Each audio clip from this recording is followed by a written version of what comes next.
over to you, Vijay, because many of us say we're fighting the same fight again and again and again. There was a conversation yesterday, will this fight ever end?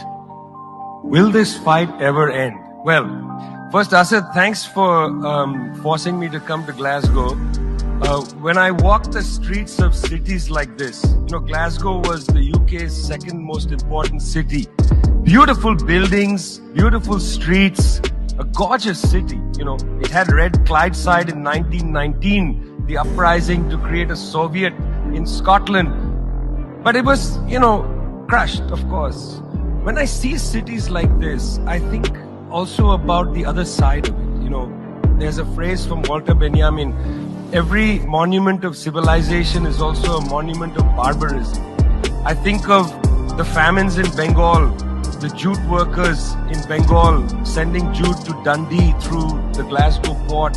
I think of human beings from Africa enslaved and brought from Ghana to the New World, and all those prophets getting sucked into cities like London and Glasgow. Between 1765 and 1938, the British Isles stole $45 trillion pounds from India. 45 trillion sterling from India. We never got paid for that. When the British left India, when we threw the British out, our literacy rate was 13%. So much for several hundred years of so-called civilization. Meanwhile, our landscapes were destroyed. Coal was foisted on India. You foisted coal on us. You were the ones that came and made us coal dependent. And then you left, and now you dare to condescend to us. When I listen to Boris Johnson, when I listen to people like Joe Biden, when I listen even more to Emmanuel Macron, all I can think of is how condescending you are. You condescended to us 400 years ago. You condescended to us 300 years ago. You condescended to us 200 years ago. You condescended to us 100 years ago. You're condescending to us today. You only know condescension because for you, colonialism isn't something that happened in the past and we defeated you. It's not that. For you, colonialism is a permanent condition. And that permanent condition happens in two ways. There's the permanent condition of the colonial mentality. You want to lecture us. You want to tell us that we are responsible for all the problems because you'll never accept that you're the one principally to blame.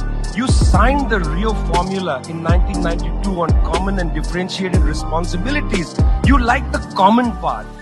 You like the common part. You like to say we're all in this together and so on. We're not in this together.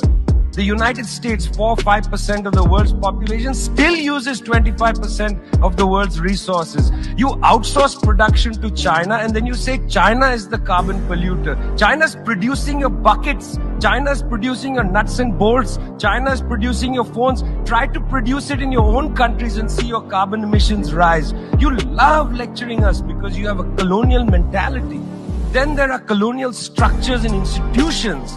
You lend us money, and every time you lend us money, which is our money, every time the International Monetary Fund comes to our societies and they tell us, here's the money we are giving you. No, it's our money. You give us our money back as debt, and then you lecture us about how we should live. It's extraordinary. It's not just a colonial mentality. It's the colonial structures and institutions which reproduce themselves year after year after year. And let me tell you something. The climate justice movement, not clued enough on this. The climate justice movement is a movement that says we're worried about our future. What future? What future? Children in the African continent, in Asia, in Latin America, they don't have a future. They don't have a present. They're not worried about the future. They're worried about their present. Your slogan is, we're worried about the future. What future? That's a middle-class bourgeois Western slogan. You got to be worried about now. 2.7 billion people can't eat now. And you're telling people, reduce your consumption. How does this sound to a child who hasn't eaten in days? You've got to clue into this, guys. You've got to clue into this. Otherwise, this movement will have no legs in the third world. No legs. Later, I'd like to tell you about the International People's Assembly, a network of 200 political organizations that we're setting up, rooted in the global south. We want to tell you what our issues are, but are you willing to listen?